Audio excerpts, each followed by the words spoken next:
Hey guys, and welcome back to another episode of Command Ideas. Today, we're going to do something to celebrate the announcement of the release of the MineZ update. I created, with a little bit of help of On Nowhere from Reddit, and we worked together to create a grenade similar to the one in MineZ. So this is really cool because there have been grenade arrows. I mean, I've never seen anything like this before anywhere, so I figured, you know what, let's give it a shot, and it works fantastically. So there we go, we got our no AI zombies over there, and boom! Take them down. Let's scoreboard. There we go, I forgot to do that again. Boom! Boom! I mean, like, this is literally super fun. Oop. To play around with and like to just throw grenades at things. It's literally like I could stand here all day throwing stuff. I think it works super great. It works on entities. It works on it doesn't move cobwebs, unfortunately, because that would involve falling sand and detecting, and I didn't want to get into that because it's only a minor detail.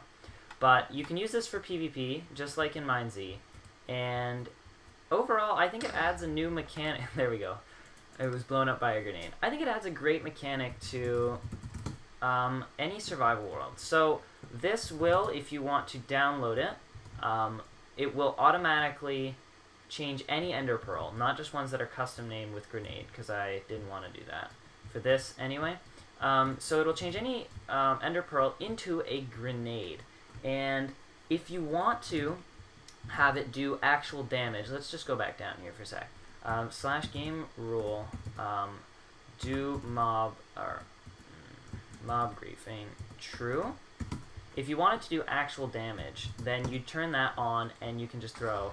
And as you can see, it actually does a lot of damage. So if you want an authentic grenade for your adventure map or whatever it may be, you just turn on mob griefing. But if you don't, then you go false and it will go back to regular, just like in MineZ. So that's it. If you want to download this mechanic into your world, I will leave a description leave a link in the description. There we go. And for you to download and to add to your world. If you want to stick around, I'm just going to explain the mechanics of how this works. And yeah, so if you're not sticking around, thanks for watching. But if you are, here we go. The commands are these 6 here. That's 6. 1, 2, 3, 7 here. And it's actually pretty simple when you take a look at it. So what we have is a score of Pearl. So let's just put that on the side. Pearl. Okay. And when I throw this grenade, you will see that pearl, that ender pearl, which has its unique ID, gets a score of 1. So basically, we have a command block here that is constantly setting any ender pearl to 0. Any thrown ender pearl, so that's the ID for thrown ender pearl, it'll set it to 0. Now, the next block in order of the on the clock here is a really long command that is what is called a nested detect command. So I'll just give a rough explanation. I won't explain the whole command, but it'll execute at any ender pearl. Right where it is, it'll detect one above it if there's air. If there is, like a regular detect command, it'll start the next command. So next we have our execute, and then it's going to give you the same command. So we're going to get an execute at Enderpearl, and it's going to detect again. And this time it's going to go 1 below it, and it's going to look for air another time. So it's going to repeat that process. So if this is our, oh, that was a bad example. If this is our block, like our grenade, it will basically look in all directions for air. And if it does not find any, the command will not set, as you can see here, let's toggle that, the command will not be able to work, and it won't be able to execute this last command from this detect. So it won't be able to set the pearl to 1. And whenever we have a, because we're always resetting the pearl score to 0 first and then setting it to 1, if there's air in all directions of the pearl, it will be set as 1, as you guys saw when I threw the other pearl. Now, what we have here is when we have a ender pearl with a pearl score of 0 and only 0, it will summon a creeper with the explosion radius of 4, a fuse of 0, it'll be invulnerable, no AI, and it'll be silent, with a custom name of a grenade, so that when I get blown up, I don't think you'll be able to see it, when I get blown up, it'll say user was blown up by, and then a grenade.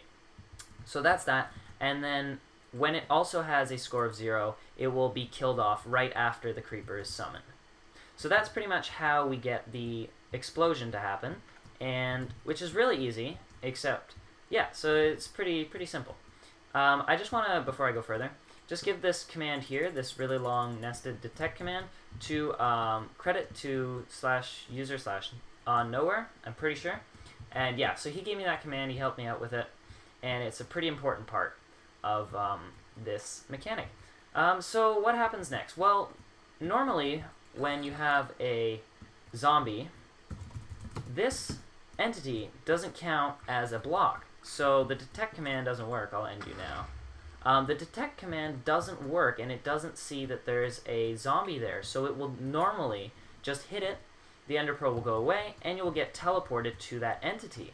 So obviously, when you're doing PvP, that's not ideal. You don't want to be teleported right to the person if you're trying to use a grenade. So to fix this, what I had to do was I had to add a new scoreboard called flying. Now what that does is whenever the ender pearl is in the air or in the world, it'll be added 20 times every second or so to their flying score of 1. When we have a zombie here, he will constantly be doing this command, nope, this one. Yeah.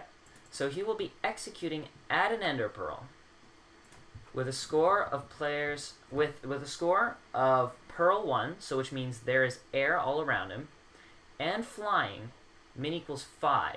So to avoid, yeah, so let me finish this first. So with a score of 5, he will set it to 0, which will activate the creeper and will kill the ender pearl. Now the reason I set it to 5 was simply because if you were in game mode 0 and you threw the grenade, it would immediately explode and you would die. So it has to have that flying score of minimum 5, which means it's gone at least 3 blocks away from you.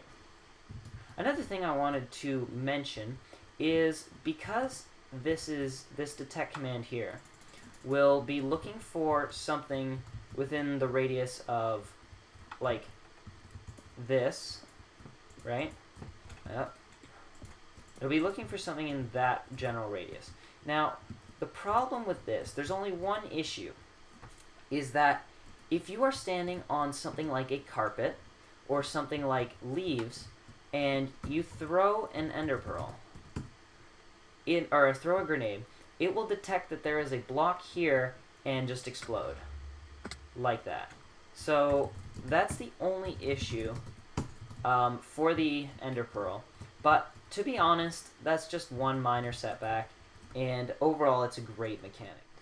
When the player throws an ender pearl, that ender pearl is assigned an owner. So if you were to spam these ender pearls normally, without this command here, this one, you would be teleported because it can't keep track of all the flying scores and all the pearl scores. So to avoid this, all we simply do is change the entity data of any thrown ender pearl to have an owner name of A. So basically, if your name was A, you would be teleported. But because there's only one person with A, and the chances of him using that are very slim, that's what I used. So whenever I throw the ender pearl, it will no longer have an owner of fridge, but rather an owner of A, and I will not get teleported, and the grenade will continue as normal. So guys, that is it. If you want, like I said, to download this into your world, I will leave a link in the description for you guys. I think it's a very cool mechanic, and it's really fun for PvP, which is why we're using it for this map that we're making. So I may explain some more mechanics that I've used in this game here, but for now, we'll stick with the Enderpearl as a sort of celebration for the MineZ hype for the update. Alright guys, thank you very much for watching, and we will see you all next time.